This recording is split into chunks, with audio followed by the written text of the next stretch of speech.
So we talked about some general meeting tips for the meetings you might have from day to day with other managers or the people in your group or whatever it may be, but sometimes you might be expected to present to upper management. Maybe you need to get in front of the CEO and the senior vice presidents in your company and present some information. This is a very stressful situation and a very high stakes one. You're being asked to deliver information in front of a setting where people have much more experience than you do, much more power than you do, and a broader perspective on the business than you do.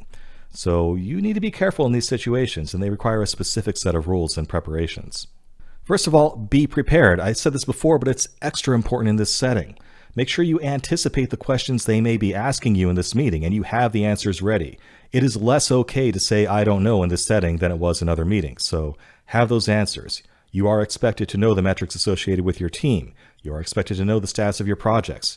You are expected to know what's going on the ground. So have those answers ready. Have those numbers ready. Memorize them if you must. That will make you look good. Make your team look good. Everybody wins.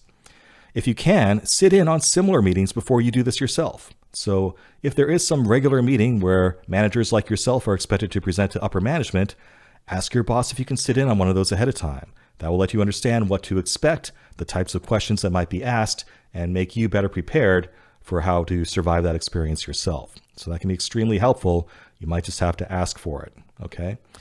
Even better, if your boss is especially helpful, they might be willing to do a practice run with you. So see if you can schedule some time with your boss, who's been in many of these meetings, to have he or she pepper you with the same sorts of questions that you might get in that meeting yourself. So do a little bit of a role play where your boss is the CEO or the senior vice presidents, and you're you. And they will know better than you do what sorts of questions derail people and what you need to be prepared for. And that practice will really work to your benefit in presenting yourself well in what's a very stressful situation. When you're in the meeting itself, be succinct. Do not ramble.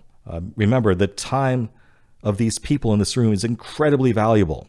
So in this sort of a setting, you kind of just want to speak when you're spoken to. Don't ramble. Don't make idle conversation. Just answer the questions that you're being asked. Okay. The less you say, the better, because the downside of saying the wrong thing here is pretty high. All right. Again, be prepared, but don't make stuff up. These people will follow up and they will know if you're lying and they will find out. So again, the importance of saying, I don't know, but I will look that up and get back to you right after this meeting, and make sure you follow up on that, because in these sorts of settings, there's probably somebody whose job it is to make sure you follow up on that. I remember, in these settings myself, there was an assistant in the room who would actually take notes of any action items that people had or any questions that were left unanswered. And that person's entire job was to follow up and make sure that those things were followed up on. So this is not your typical situation where people will tell you to go do something and you can just forget about it and nothing will happen. You are expected to close the loops on these things.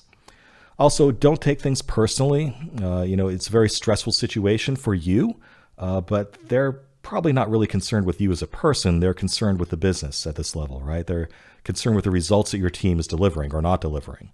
So don't take it personally. Just, stick to the facts, what's actually happening, talking to, the statistics of what's happening within your team. After the meeting, make sure you write down any action items you may have been given, either explicitly or implicitly, and any questions that you need to answer. So while it's fresh in your head, if there was anything you were asked to do or follow up on, make sure you write that down before you forget about it. Again, this is a stressful situation. It's very easy to forget what exactly happened in the stress of the moment. So write that down before you forget, because like I said, they're not going to forget about it. Make sure you do them and follow up as soon as you can. That responsiveness will reflect well on everybody.